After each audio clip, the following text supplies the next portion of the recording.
The line that undid her was not the one about the silver. It was below that, below the dining furniture, below the linen inventory, below the entry for coal reserves and kitchen stock. It sat at the very bottom of the page, beneath a column headed Obligations, transferred with property, in the same careful clerk's hand that had tallied every candlestick in Aldgate Hall. Miss T. Aldgate, Ward of Estate, annual keeping, £18, indentured to household until satisfaction of debt accrued by the late Baron, to transfer with property upon sale. Tamsin read it from across the room, her hands still. She had been standing against the far wall in her governess gray when the solicitor laid the inventory on the long table, and she had told herself she would not look, that whatever was written there could not be worse than what she already knew. She had been wrong about that. She was not a person in that document. She was a line item, a cost. 17 characters of ink sitting beneath the furniture and above nothing, because there was nothing beneath her. The new lord had not yet looked up from the pages. He read the way her father had once read, with the kind of attention most men reserved for maps and legal briefs, moving steadily down each column as though every entry deserved equal weight, which was admirable, she supposed, in a man reviewing the contents of a house, and was something else entirely in a man reviewing the contents of a life. His name was Lord Aubrey Halcott, and he was younger than she had expected. Sir Mortimer Grieve had spoken of him with the casual authority of a man naming someone safely far away, but the man who had arrived at Aldgate Hall that morning in a plain coach with no crest on the door was perhaps 33, dark-haired, with a face that gave very little away. He had shaken no one's hand upon arrival. He had simply asked for the inventory and sat down to read it. Grieve was talking. He was always talking. A habit Tamsin had catalogued across 3 years of silent attendance, the way he filled silences, the way water fills a vessel, not because it was needed, but because he could not bear the shape of an empty space. He was speaking now about the east pasture, its drainage, its yield, its potential. Lord Halcott turned a page. Grieve spoke about the stables. Lord Halcott turned another page. Tamsin watched him reach the final section.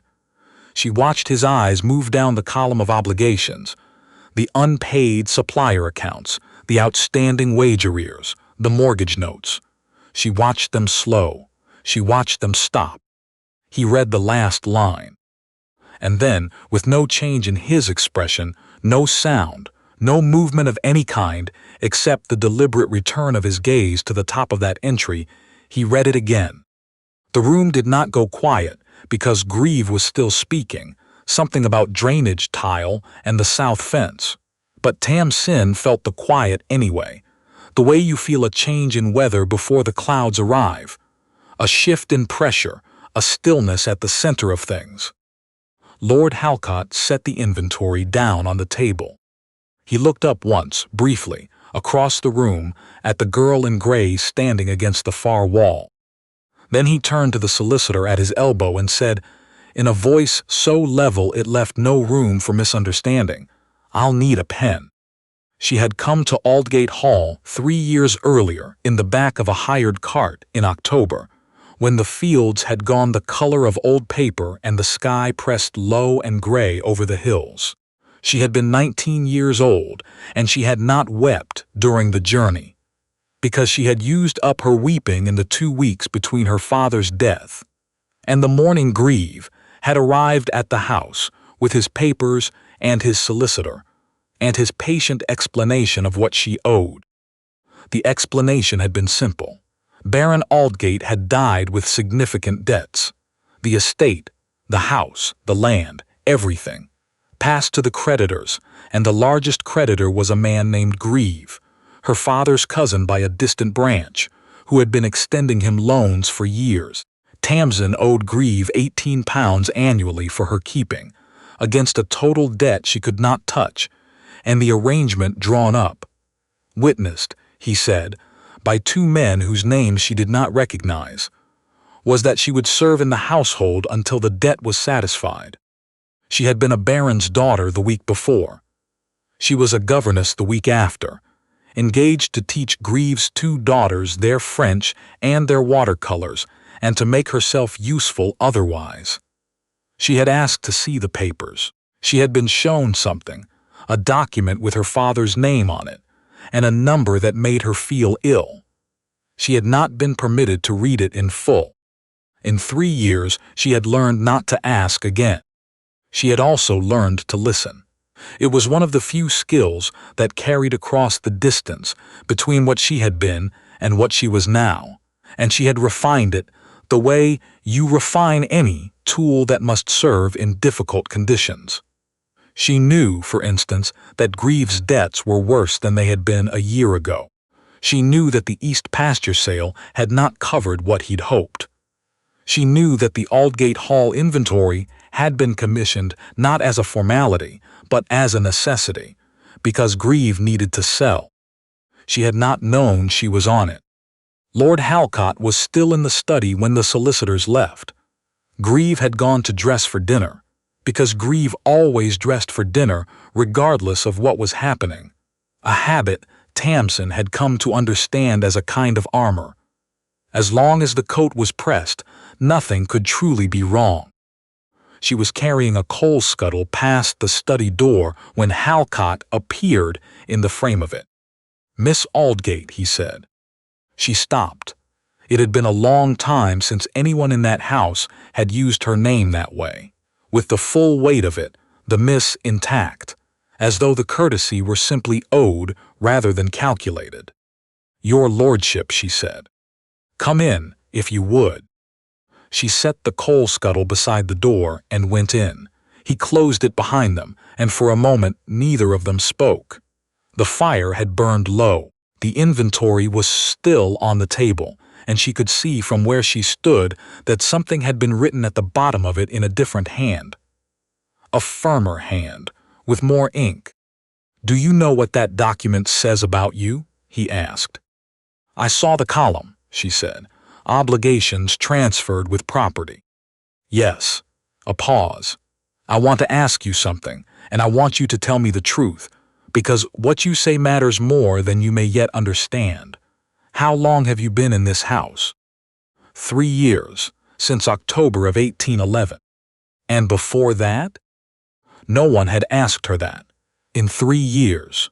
She opened her mouth and found herself not quite ready for the answer, the way you are not quite ready for a door opening onto a room you had stopped believing was still there.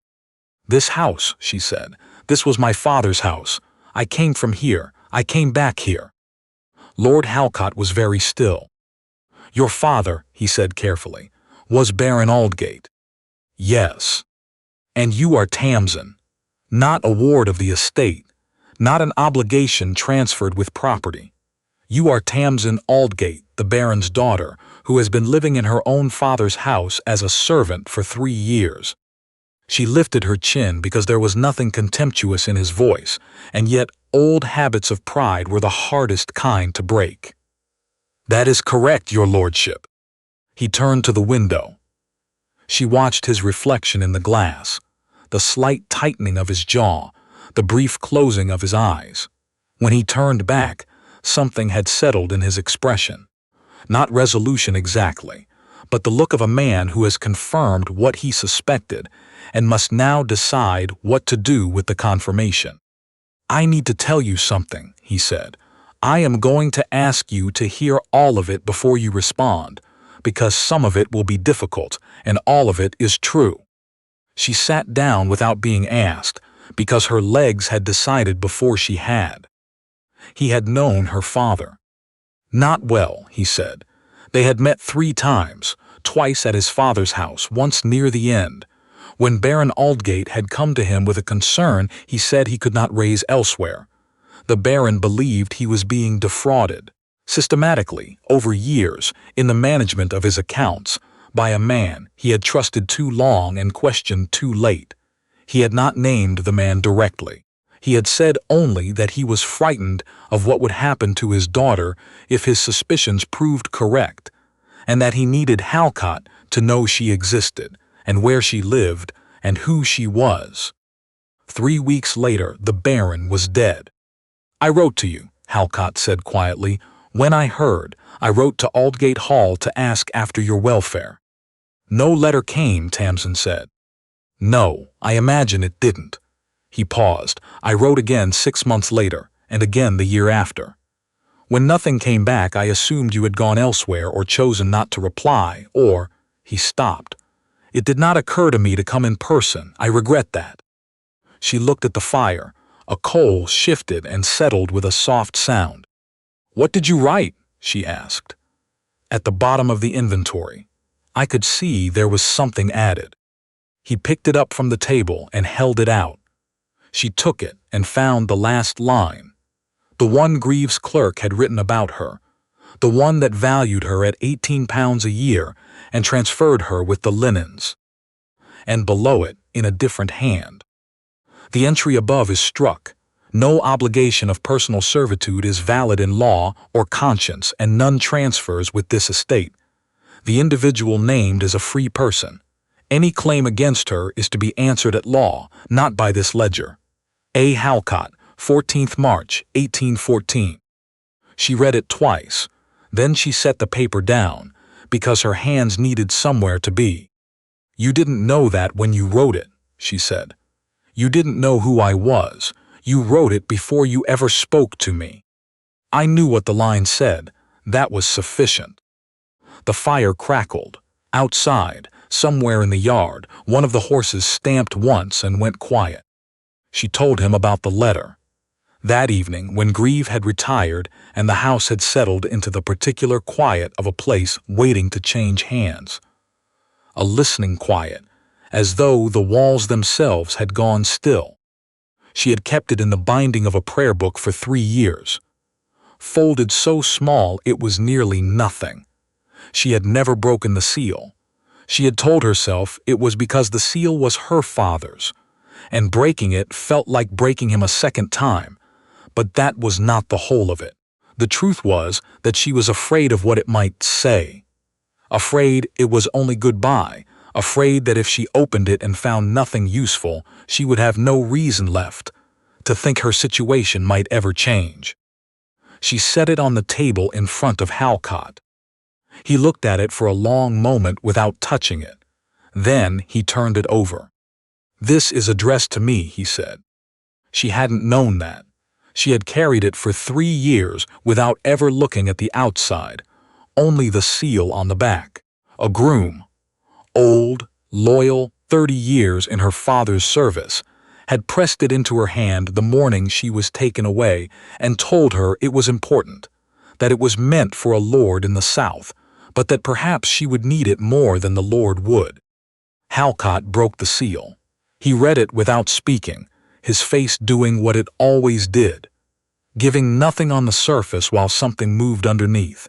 Then he set it flat between them. "Read it," he said. She read it. Her father's handwriting was a thing she had not seen in 3 years, and it struck her the way cold water strikes after a long sleep, all at once, bracing, no preparation adequate. He had written to Halcott to say that he believed Grieve had been falsifying accounts for years, draining the estate through manufactured debts. He had written that he had begun to gather evidence, but feared he would not live to see it through. He had written that his daughter was his only heir, that she did not know, had never been told, the true nature of the estate or the extent of what she stood to inherit if the fraud were ever proven. He had written, "If I am gone and she is still there, she is not a servant. She is a baroness in waiting, and she is owed everything they have taken from her." Tamsin sat with the letter in her hands for a long time without speaking. "He knew," she said finally. "He knew before he died." "He knew," Halcott said, "and he tried to warn someone. He chose me because I was far enough from Grieve's reach to be safe, and because my father had always dealt honestly." He was quiet a moment. "I failed him. I should have come years ago, instead of writing letters that never arrived. You didn't know the letters weren't reaching me. I suspected something was wrong. That is not the same as not knowing, but it is not nothing either. She folded the letter along its old creases, her father's handwriting, his fear set down in ink, his faith that someone would eventually come. Someone had come. The morning was still gray when the officers arrived. Tamsin heard the carriage on the drive and looked out from the upstairs corridor and felt something cold move through her. Not quite fear, but its older and more practical cousin. The recognition that a thing you have been dreading has finally arrived and must now simply be faced. Grieve had moved quickly. She had to give him that. He had been in the study with Halcott for an hour the previous evening, and when he had come out he was smiling, which in 3 years of observation had never once meant anything good for her.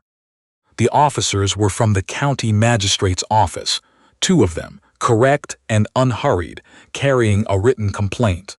Sir Mortimer Grieve had filed a criminal allegation that Tamsin Aldgate had, in the weeks preceding her father's death, removed certain valuables from the estate, documents, personal effects, items of correspondence, without authorization, and had refused to return them.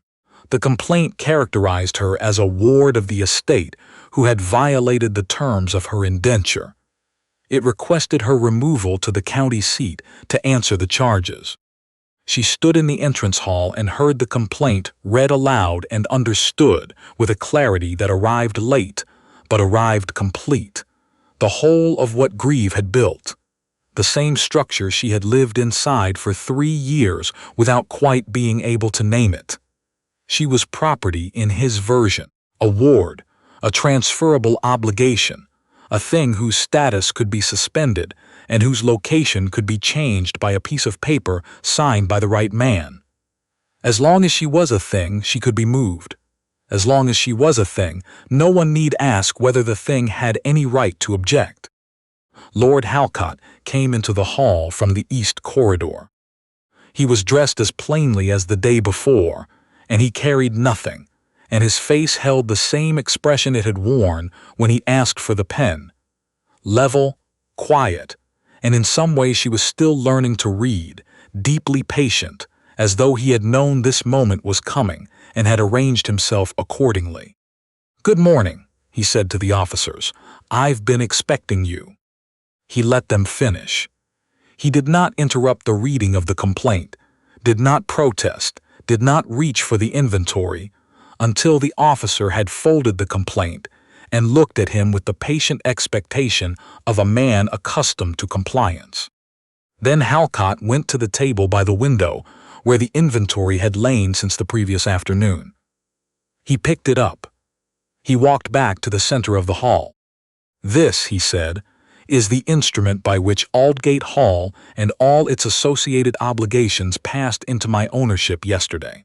It is dated, witnessed, and filed with my solicitor as of 4 o'clock in the afternoon." He held it out to the senior officer, who took it with the careful hands of a man who understood that documents handled thus were documents worth handling with care. "I'd ask you to read the final entry, the original, and what I have written below it." The officer read. His partner leaned to see. Grieve, who had appeared at the top of the staircase with the composed air of a man overseeing an arrangement that was going exactly as planned, went very still. "Read it aloud," Halcott said. "Please." The officer cleared his throat. His voice was measured and professional, and it carried in the stone-floored hall the way sound always carries in old houses, into the corners, up the staircase, into all the rooms above. He read Grieve's line first, Miss T. Aldgate, annual keeping £18, indentured to household until satisfaction of debt, to transfer with property upon sale. Then he read what was written below it, in the hand that was not Grieve's. "The entry above is struck. No obligation of personal servitude is valid in law or conscience, and none transfers with this estate. The individual named is a free person. Any claim against her is to be answered at law, not by this ledger. A. Halcott, 14th March, 1814. The hall was quiet. The officer lowered the inventory. He looked at Halcott. He looked at the document in his hands. He looked, briefly, at Tamsin. "This is dated yesterday afternoon," he said. "Witnessed by my solicitor and 2 members of my household staff," Halcott confirmed. "At 4 o'clock. Sir Mortimer's complaint was filed at." He paused, turning to the second officer. "7 this morning," the second officer said, and from the flatness of his tone it was clear he had already arrived at the same understanding. The first officer was reaching now. 14 hours after this document established, formally and in writing, that Miss Aldgate is not a ward of this estate and not property of any description. Halcott's voice held no triumph in it, only the same evenness it had held throughout. "Your complaint assumes a legal status that this instrument, filed, dated, and witnessed before Sir Mortimer ever put pen to paper, had already overridden. You cannot arrest a free person on a complaint that describes her as a ward obligation. The complaint names a status that does not exist." He looked at Grieve on the staircase. "I made certain it did not exist yesterday, before I had any reason to suspect a complaint would be filed, because the status should never have been claimed to begin with." He returned his attention to the officers. "Furthermore, Miss Aldgate holds a letter written by her father, the late Baron Aldgate, in his own hand and under his own seal, which establishes her identity as his legal heir and documents his belief, recorded before his death, that the debts underpinning this supposed indenture were fraudulently constructed. I intend to bring that letter and this inventory and certain accounting irregularities my solicitor has already begun to document before the appropriate court. I would welcome an open inquiry." He paused. "I suspect Sir Mortimer would welcome it rather less." The senior officer was silent for a long moment. He was a careful man, the kind who had learned through long experience that the documents in his hands carried weight, and that lending his name to the wrong action had consequences that outlasted the occasion. "I can't serve this complaint," he said at last, folding it into his leather folder. "Not against a party named in a filed and witnessed instrument as a free person, dated 14 hours prior. That's a conflict for a higher court to resolve, and it's well above my authority to sort on a doorstep." He looked at Grieve on the staircase with the steady gaze of a man who has seen this particular kind of cleverness before and has no patience left for it. "Sir Mortimer, you'll need to take the matter to county court and let them work through the documents. We'll carry nothing out of this house today." He turned to Tamsin with the brief, considered nod of a man who has made the only decision a decent man could make in a situation designed to leave no room for decency. "Miss Aldgate," he said. That was all he said. It was enough. He went out. His partner followed. The carriage moved away down the drive, and the sound of the wheels on the gravel thinned and disappeared, and the hall went still. It took 8 months. Halcott's solicitors went through Grieve's accounts with the patience of men who have been told the answer is there and intend to find it. The manufactured debts came apart the way constructed things do when someone methodical begins to pull the thread, not all at once, but piece by piece, until what remained was too small and too obviously false to hold anything up. Her father's letter was read in open court. It was dated 3 weeks before his death. The physician who had certified the accounts during that same period was alive, and, under examination, could not satisfactorily account for several entries in his records. 2 men who had supposedly witnessed the indenture agreement were found and questioned and discovered to have recollections that aligned poorly with the documents bearing their names. Grieve did not flee. He was too proud for that, or perhaps too certain, until very nearly the end, that his version would prevail. It did not prevail. It came apart in the way of things built on the assumption that no one will ever look closely enough on the morning when someone finally did.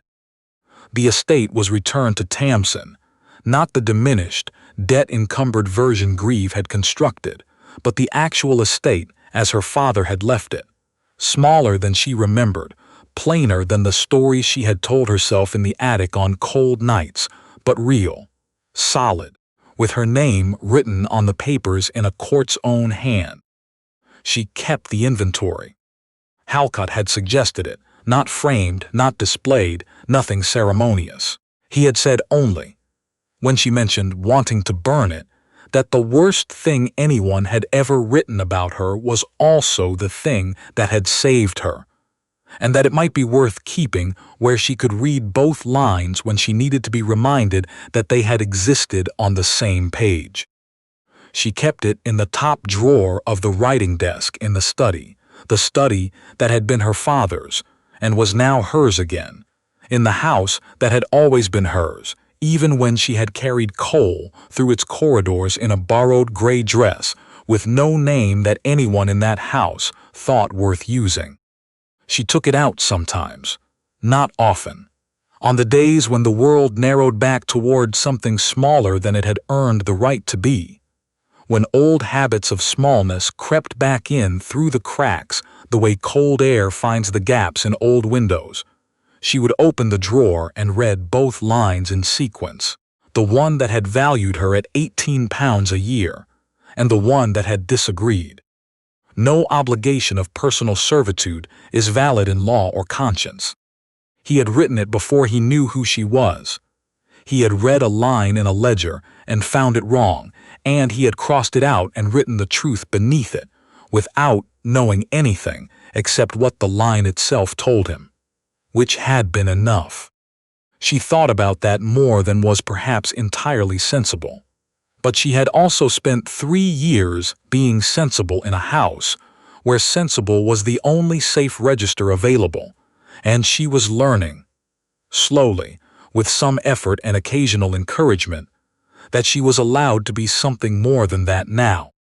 They married in the spring, in the small church at the edge of the estate, in a ceremony attended by the solicitors who had unraveled everything, and by a cook named Mrs. Caulfield, who had been the one person in Aldgate Hall, across 3 years to address Tamsin by her name, her full name, not her station, not her function, and who wept without self-consciousness throughout and pressed a handkerchief into Tamsin's hands afterward, and said that it was not from sentiment, but from a feeling she was keeping to herself, which was precisely the kind of thing, Mrs. Caulfield said.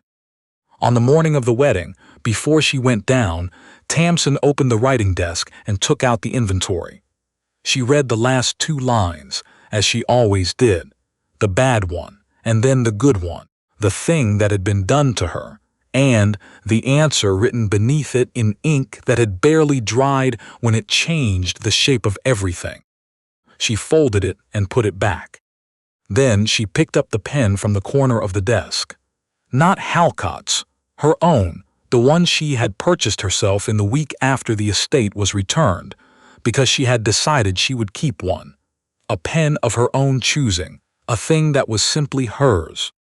She turned it in the spring light for a moment, thinking of a cold hall, and a long table, and a man who had arrived in an unmarked carriage and read an inventory all the way to the bottom, past the silver and the linens and the coal reserves, to the place where the inconvenient things had been written, the things someone had decided were beneath notice, and had, quietly, without fanfare, without knowing yet what it would cost him or what it would save, disagreed.